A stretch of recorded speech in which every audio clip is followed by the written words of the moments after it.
Hello N1 अध्ययन मित्र YouTube channel पर आप सभी का स्वागत है।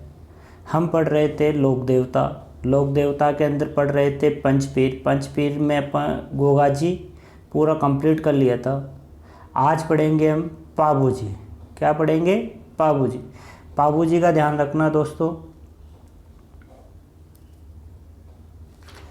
पाबूजी इनका वंश कौन सा था? राठौड़ वंश के थे। कौन से वंश के थे?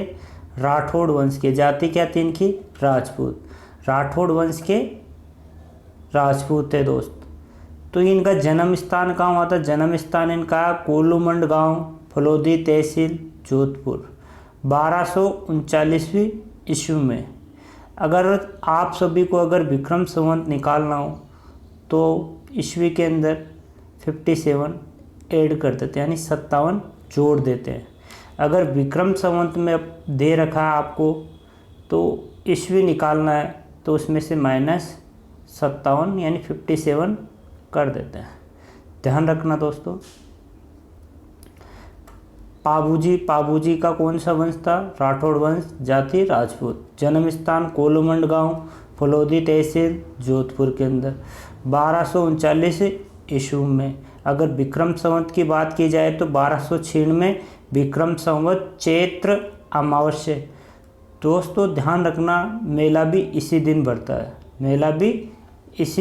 बढ़ता है। इनके पिताजी का नाम था धांधल राठौड़, माता का नाम था कमला दे और इनके बड़े भाई का नाम था बुड्ढन जी। ध्यान रखना क्या? बुड्ढन जी। और बुड्ढन जी की पुत्री थी केलम दे के पति का नाम क्या था? अपन ने पढ़ा था गोगा जी। फर्स्ट वीडियो में अपन ने पढ़ा था, क्या पढ़ा था? गोगा जी के बारे में अपन ने पढ़ा था। तो केलम दे की इनकी पुत्री है। ध्यान रखना, केलम दे बूढ़न जी की पुत्री है और बूढ़न जी किनके भाई है? पाबूजी के भाई है ना। केलम दे गोगा जी की पत्नी है और केलम दे के पिताजी कौन है? बूढ़न जी। ध्यान रखना दोस्तों, है ना। अब इनकी पत्नी है, पत्नी कौन है इनकी? ध्यान रखना, पाबूजी की पत्नी का नाम है फूलम दे या सुप्यार दे। फूलम दे या सुप्यार दे। तो दोस्तों ये कहाँ की थी? ये अमरकोट की राजकुमारी थी। कहाँ की थी? अमरकोट की राजकुमारी, सूरजमल सोडा की पुत्री थी। अमरकोट की राजकुमारी सूरजमल सोडा की पुत्री थी। अभी ध्यान रखना, इनकी घोड़ी थी। एक घोड़ी का नाम भी पूछा जाता है, इंपॉर्टेंट है, बहुत बार पूछा जाता है, एग्जाम में बहुत बार पूछा गया है। पाबूजी की घोड़ी का नाम क्या? पाबूजी की घोड़ी का नाम क्या था? केसर काल में काले रंग की। ये किन्ने दी इनको? देवल चांदी नामक एक औरत थी, उन्होंने इनको क्या दी? ये घोड़ी दी। अब इनका प्रतीक क्या है दोस्तों? ध्यान रखना, प्रतीक भाला लिए अश्वारोही। इनकी पगड़ी किस ओर झुकी होती है? बाई ओर। ध्यान रखना, कभी भी इनकी पगड़ी हमेशा बाई ओर झुकी होती है। इनके भतीजे थे रूपनाथ जी या झेड़ा जी। इन्होंने क्या किया था? जिंदराव खींची को मारा और हिमाचल प्रदेश चले गए। हिमाचल प्रदेश के अंदर बालकनाथ जी के रूप में पूजे जाते हैं। और पाबूजी का मेला कब बढ़ता है? चैत्र अमावस्या, कोलूमंड गांव, फलोदी तहसील, जोधपुर। और वहाँ पे क्या होता है? थाली नृत्य भी होता है। अब पाबूजी के उपनाम क्या क्या है? पाबूजी के उपनाम है, इनको प्लेग रक्षक बोलते हैं। क्या बोलते हैं इन्हें? प्लेग रक्षक देवता बोलते हैं। उनके बाद इनके क्या? हाड़ फाड़ के देवता बोलते हैं। गो रक्षक बोलते हैं। लक्ष्मण का अवतार भी बोलते हैं दोस्तों, इंपॉर्टेंट है, ध्यान रखना है। ये किन के अवतार है? लक्ष्मण के अवतार है। किसके अवतार है? लक्ष्मण के अवतार है। लक्ष्मण के अवतार। इन्हें ऊँटों को देवता भी बोला जाता है और इन्हें क्या बोला जाता है? वचन पुरुष भी बोला जाता है। क्या बोला जाता है? वचन पुरुष भी बोला जाता है। ध्यान रखना, इनके उपनाम क्या क्या है? प्लेग रक्षक देवता, हाड़ फाड़ के देवता, गो रक्षक देवता, लक्ष्मण का अवतार, ऊँटों के देवता, वचन पुरुष। अब दोस्तों ध्यान रखना कि मारवाड़ में सर्वप्रथम ऊँट व सांडा पाबूजी लेके आए थे राजस्थान में। बहुत बार पूछा हुआ है कि राजस्थान में ऊँट व सांडा कौन लेके आए? तो ऊँट व सांडा मारवाड़ में सर्वप्रथम पाबूजी लेके आए थे, राजस्थान में सर्वप्रथम लेके आए थे। और इनकी ऊँटों की देखभाल कौन करता था? हड़मल। कौन करता था? हडमल नामक का व्यक्ति इनकी ऊँटों की देखभाल करता था। अब इनको गोरक्षक क्यों बोलते हैं, इनकी एक कहानी है दोस्तों, वो कहानी मैं बताता हूँ आपको। अब इनकी सोवनबाई पाबूजी की क्या होती है? बहन होती है। पाबूजी की बहन का नाम क्या है? सोवनबाई। सोवनबाई कोलुमंड गांव फलोदी तहसील जोधपुर की है। अब इनकी शादी होती है जिनराव खींची से। जिनराव खींची से ये जायल नागौर के हैं। कहाँ के? जायल नागौर के। ये पाबूजी के क्या हो गए? जिनराव खींची बहनोई हो गए। अब बहनोई हो गए, ये इनके क्या हो गए? पाबूजी के बहनोई हो गए। अब ये जिनराव खींची क्या करते हैं कि ये देवल चारनी रहती है इसके पास, या बहुत सारी गाय वगैरह होती है, और एक घोड़ी भी होती है इनके पास। एक घोड़ी होती है जिसका नाम होता है केसर कालमी। क्या होता है? केसर कालमी। केसर कालमी काले रंग की होती है दोस्तों। ये केसर कालमी किसकी होती है? काले रंग की होती है। ये काले रंग की होती है। अब ये काले रंग की होती है तो ये जिनराव खींची किसके पास जाते हैं? देवल चारनी के पास जाते हैं। देवल चारनी बोलते हैं तेरी घोड़ी मुझे पसंद है, मुझे दे दे। तो देवल चारनी क्या कर देती है? इनको जिनराव खींची को मना कर देती है, मैं आपको घोड़ी नहीं दूंगी। अब ये घोड़ी देने से मना कर देते हैं तो क्या हो जाता है? जिनराव खींची क्या हो जाते हैं? नाराज हो जाते हैं। चलो कोई बात नहीं, नाराज हो जाते हैं तो चले जाते हैं वापस। फिर क्या होता है दोस्तों? इनके बहनोई होते हैं, यानी इनके साला जिनराव खींची के साला जी कौन होते हैं? पाबूजी। पाबूजी आते हैं, पाबूजी को भी ये घोड़ी क्या होती है? पसंद आ जाती है। पाबूजी जाते हैं देवल चारने के पास। देवल चारने के पास जाते हैं, पाबूजी बोलती है आपको घोड़ी तो दे दूंगी, आपको घोड़ी तो मैं दे दूंगी, लेकिन आपको एक क्या होगा? वचन देना होगा। बोले पाबूजी बोले वचन तो ले ले, लेकिन क्या है वचन? तो बोले कि जब मेरी गायों पे संकट आए या तब आपको मेरी गायों की रक्षा करनी होगी। तो पाबूजी क्या कर देते हैं? पाबूजी वचन दे देते हैं गायों की रक्षा के लिए।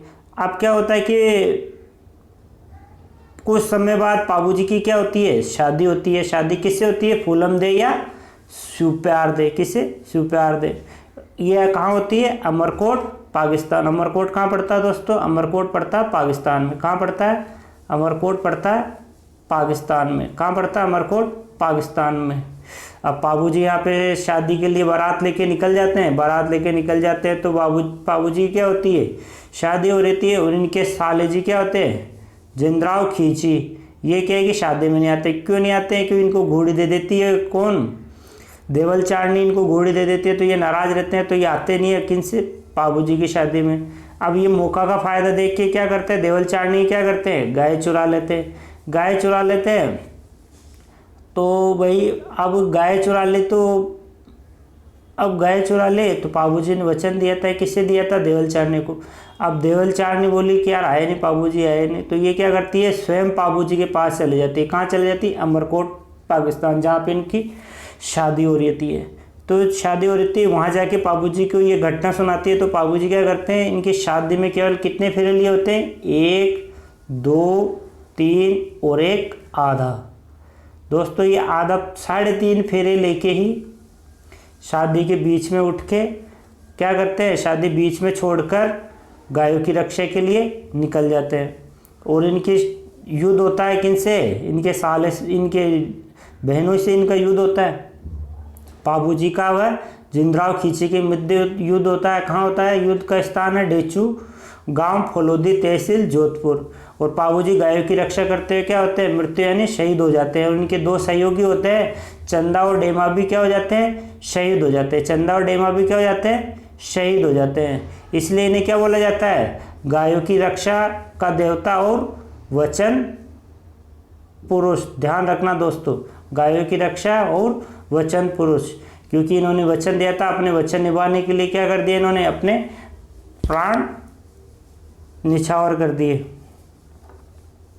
अब आते हैं पाबूजी के बड़े भाई। पाबूजी के बड़े भाई कौन है? बुढ़न जी। पाबूजी के बड़े भाई कौन है? बुढ़न जी। बुढ़न जी के पुत्र का नाम है रूपनाथ जी या जरडा जी। ये क्या करते हैं कि ये अपने चाचा का बदला नहीं के लिए क्या निकलते हैं, तो ये जिनराव खींची को क्या कर देते हैं? मार देते हैं। ये जिनराव खींची को क्या कर देते हैं? मार देते हैं। अब ये बोले मार दे, तो बोले यार ये इनके वापस कोई ना कोई मुझे मार देंगे, तो ये वहाँ से स्थान छोड़ के कहाँ निकल जाते हैं? उसके बाद ये हिमाचल प्रदेश के लिए निकल जाते हैं। हिमाचल प्रदेश में ध्यान रखना दोस्तों, इम्पोर्टेंट है, बहुत बार पूछा गया है। हिमाचल प्रदेश के अंदर इनको बालकनाथ जी के रूप में पूजा जाता है। हिमाचल प्रदेश में इनको किन के नाम से पूजा जाता है? बालकनाथ जी के रूप में पूजा जाता है। किन को पूजा जाता है? रोपनाथ जी को, रोपनाथ जी या जरडा जी को।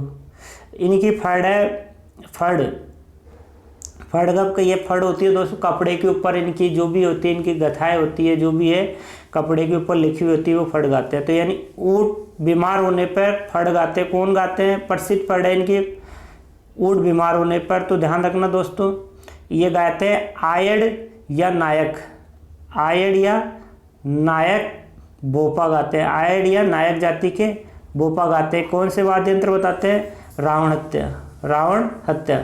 दोस्तों ये ऐसा होता है, इसके 9 तारों की होती है, इसे क्या बोलते हैं? रावण हत्या। देखो दोस्तों ये ऐसा होता है, इसमें ऐसे लिखा होता है, यहाँ पे ऐसे 9 तार लगे होते हैं और इसको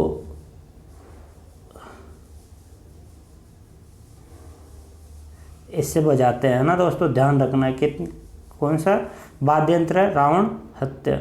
अब इसके बाद रायका या रेवाड़ी जाति के क्या रखते हैं? ऊँट रखते हैं। ये कौन सा वाद्य यंत्र बजाते हैं? माठ। और क्या गाते हैं? पाबूजी के पवाड़े, पवाड़े यानी गीत, पाबूजी की गीत गाथा को सुनाते हैं। और ये माठ कैसा होता है दोस्तों? मटके जैसा। जैसे आपने दिल जला मूवी देखी होगी, जिसके अंदर अमरीश पुरी मटके हो जाता रहता है, दिल जले दिल जले।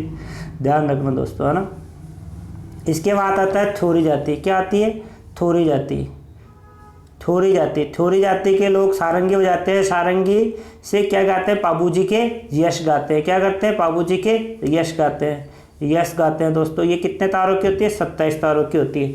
ध्यान रखना दोस्तों, थोरी जाति के क्यों गाते हैं, इसकी मैं कहानी आपको बताता हूँ, एक इम्पोर्टेंट।